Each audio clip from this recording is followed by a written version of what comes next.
पूज्याय राघवेन्द्राय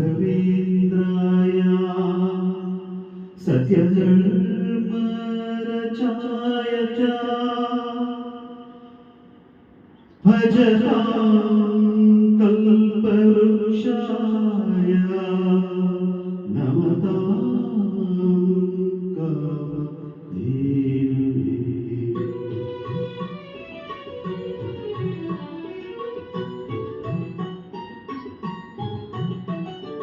ಏನುದಾಹ ಯಾವ ಮೋಹ ಏನುದಾಹ ಯಾವ ಮೋಹ ತಿಳಿಯದಾಗಿದೆ ಸ್ವಾಮಿ ಇನ್ನು ನಿನ್ನ ಹೆಸರ ಹೇಳು ಆಸೆಯಾಗಿದೆ